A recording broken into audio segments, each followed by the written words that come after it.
नमस्कार मंडळी, मोनिका पाटील ब्लॉगमध्ये मी तुम्हा सगळ्यांचं मनापासून स्वागत करत आहे. आणि आजच्या ब्लॉगमध्ये आपण बघणार आहे कर्णच्या शाळेतली मस्ती आणि कर्णची शाळा.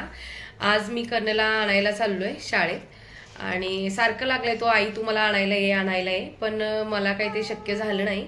डिलिव्हरीच्या आधी 2-3 वेळा त्याला आणायला गेलेलो मी, पण डिलिव्हरी झाल्यानंतर काय घरातली पाठवून देत नव्हते आणि लगेच घरातनं बाहेरही पडायचं नसते म्हणून घरातल्यानी मला पाठवूनच नाही दिलं.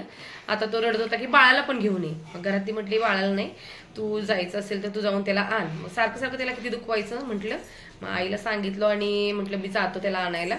आणि आज आम्ही चाललोय कर्णला आणायला. मी आणि माझी बहीण चालत जाणार आहे आणायला त्याला. रोज त्याला शाळेत सोडायला आमचं पप्पा जातात सोडायला आणि आणायलाही, कारण त्याला चालत नको असते, पाय दुखतात म्हणतोय. आणि आमच्या वेळेला आम्ही शाळेला जाताना चालतच जात होतो आणि चालतच येत होतो. आणि डब्बा सुद्धा आम्ही नेत नव्हतो, जेवायला सुद्धा आम्ही चालतच वरनं माळावरनं घरात जेवायला यायचो. त्याची शाळा माळावरती आहे, तर जुन्या आठवणी ही ताज्या होतील, कारण आम्ही ज्या रूटनं शाळेला जात होतो तोच रूट, त्याच रूटने ह्याच्या शाळेलाही जायला लागते. आणि बारकूची तब्येत सुद्धा 2 दिवस झाले ठीक नाही. बारकू आजारी आहे, मी आजारी आहे, घरातली सगळीच सर्दी खोकला झालाय सगळ्यांनाच. आणि त्यात बारकूला डोस दिला होता, त्यामुळे बारकूचं सगळ्यांच्यापेक्षा जास्त चाललं होतं. 2 दिवस झालं बारकू नुसता रडतोय. आणि डोस असा दिलाय त्यांनी की दोन्ही मांड्या सुजल्यात त्याच्या, आणि त्याला काय मांड्याच हलवता येईनात. 2 दिवस झालं तापानं फणफणायला लागलाय. आम्ही जाऊन दाखवूनही आलो, पण डॉक्टर म्हटले 24 तास झाल्याशिवाय आपण ह्याला दुसरा अँटीबायोटिक वगैरे काही देऊ शकत नाही. पॅरासिटीमॉल आहे तेच तुम्ही घाला. मग पॅरासिटीमॉल घातलं आम्ही, तरी त्याचा ताप नाही कमी आला. मग गार पाण्यानं पुसून काढलं, कारण खूपच तापत होता. आणि मग दुसऱ्या दिवशी आम्ही घेऊन गेलो दवाखान्यात, आणि त्यानंतर मग डॉक्टरांनी त्याला अँटीबायोटिक दिलं. आणि त्यात सर्दी, छाती भरल्या. सर्दी तर वातावरण सारखं बदलायला लागलं, कधी थंडी असता कधी गरमी होत्या. आणि त्यानंतर डॉक्टरांनी सांगितलं होतं की मागच्या वेळेस सांगितलेलं मला आपण त्याला वाफ देऊया म्हणून, पण मीच एवढा लहान आहे आणि वाफ कशाला द्यायचं म्हणून दिली नव्हती. पण डॉक्टर ह्यावेळेस बोलले वाफ नाही दिलं तर त्याचं पटकन नाही कमी येणार. गोळ्या औषधावरती 20% कमी येते आणि वाफेवरती 70% कमी होते, तर आपण वाफ देऊया त्याला. मग घरीच नेब्युलायझर आहे, कारण करण्याच्या वेळेला कसं सारखं सारखं दवाखान्यात जायचं ते बरोबर, आणि म्हणजे दवाखान्यातल्या नेब्युलायझरनं वाफ देणं मला काही बरोबर वाटलं नाही, कारण सगळ्यांनाच त्याच एकाच नेब्युलायझरनं वाफ देतात. आणि मास्क आणायला होतं तर आपल्याला पण नाही, ते काय मला बरोबर नाही वाटलं. त्यामुळं मग आम्ही करण्याच्या वेळेसच नेब्युलायझर घेतला होता. आणि घरीच नेब्युलायझर आहे, फक्त ट्युबा आणायच्या, ट्युबा लिहून दिल्या तिने. मग ट्युबा घेऊन येऊन आम्ही घरीच वाफ दिली सकाळ संध्याकाळ. आता तो व्यवस्थित आहे, त्याला बरं वाटतंय, मलाही बरं वाटतंय. ठेवायचं घरी आणि जायचं म्हटलं. तर आता मी चाललोय त्याला आणायला. तर त्याची शाळा आणि कर्णची येतानाची मस्ती तुम्ही बघा, मी तुम्हाला दाखवतो. आमच्या गावामध्ये अशा छोट्या छोट्या गल्ल्या आहेत. ह्या गल्लीचं नाव आहे धनगर गल्ली आणि आमच्या गल्लीचं नाव आहे जाधव गल्ली. तसं छोट्या छोट्या गल्ल्या आहेत. आणि इथून आम्ही पायी चालत चाललेलो आहे. हे शॉर्टकट आहे खरं तर. आणि आम्ही शाळेला जाताना खूप वेगळं होतं सगळं इथलं चित्र. घरं खूप छोटी छोटी होती आणि एवढे रस्ते असे रुंद वगैरे नव्हते आणि पायवाट असल्यासारखंच होतं. आणि आता बघू शकता तुम्ही घरं किती लोकांची मोठी मोठी झालेली आहेत. काळ बदलला, वेळ बदलली आणि लोकांची प्रगतीही चांगली झाली, त्यामुळं एवढी मोठी मोठी घरं दिसत आहेत. आणि हे इकडचा आहे देवट्यांचा बंगला. आणि आम्ही शाळेला जाताना देवट्यांचा बंगला फेमस होता, कारण तिथे 2 कुत्रे असायचे, डॉबरमॅन सारखे. आणि सगळ्यांचं लक्ष आमचं आपलं तिकडं ह्या बंगल्याकडेच असायचं. असा बंगला गावात पहिला कोणाचा नव्हता, पण आता खूप बंगले असे उठलेत.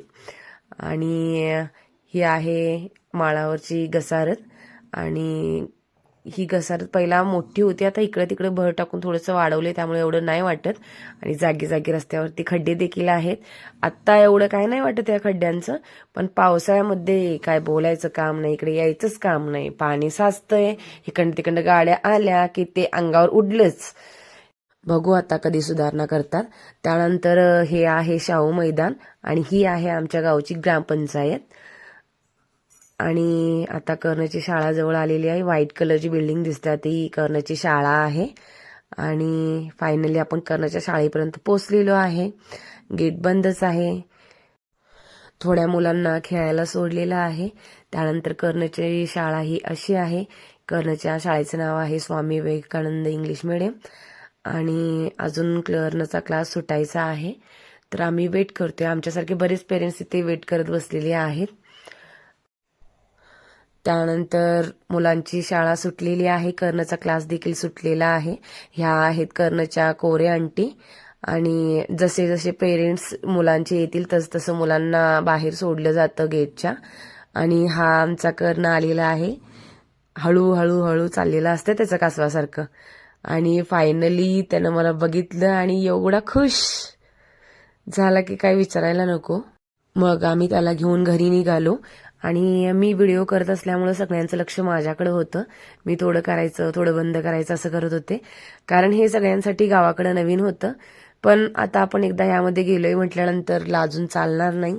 हे कुठेतरी माझ्या मनावर मी घेतलं आणि परत मी माझं काम सुरू ठेवलं. आम्ही पण शाळेला इकडं माळावरतीच यायचो. ही आहे बसवानकडी, इथं बसवेश्वरांचं मंदिर आहे आणि आम्हाला एवढ्याला आम्ही यायला लागायचं शाळेला. त्यानंतर तोपर्यंत त्याला इथं गोळेवाला दिसला, जो माणूस दिसायला नको होता तोच दिसला.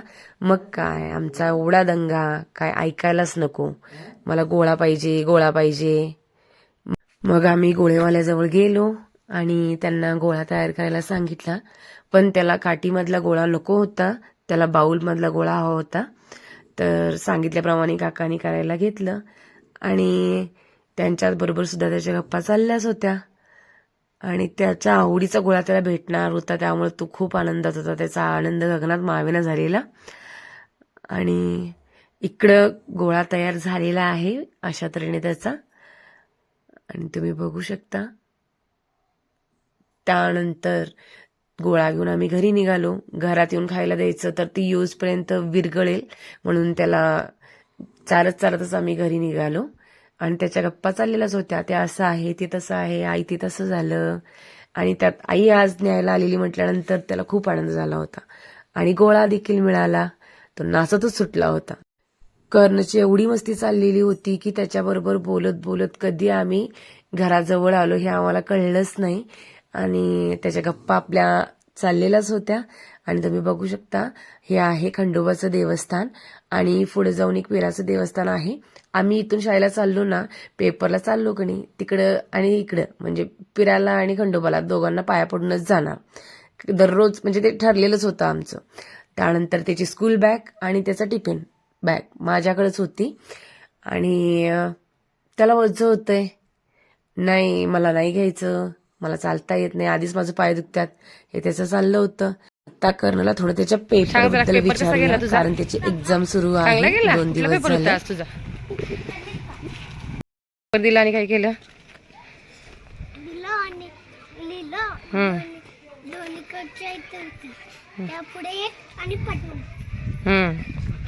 नंबर येणार काय?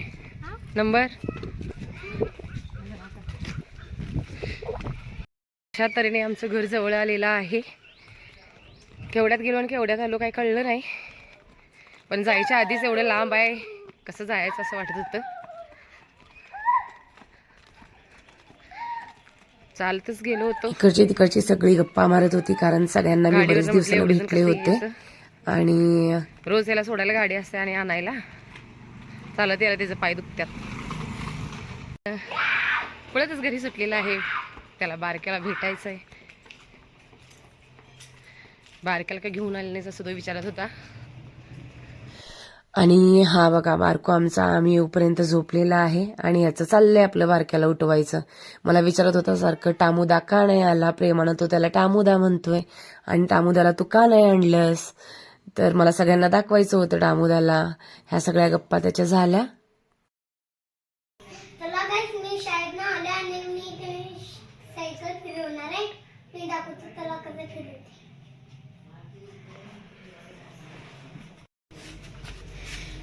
शाळेतून आलं बॅग टाकला, कपडे बदलला की त्याला सायकल पळवायला लागत्या आणि सायकल पळवत आहे तो, तुम्ही बघू शकताय.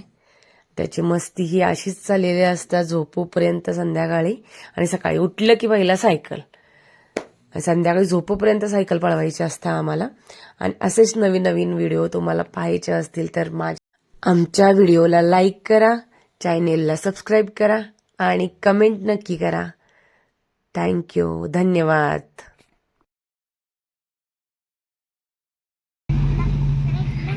नक्की व्हिडिओमध्ये बघा आणि लाईक. Bye bye. थांब की तिथं काय म्हणायचं. चॅनलला लाईक करा, व्हिडिओला लाईक करा. चॅनलला सबस्क्राईब करा. नक्की व्हिडिओमध्ये बघा.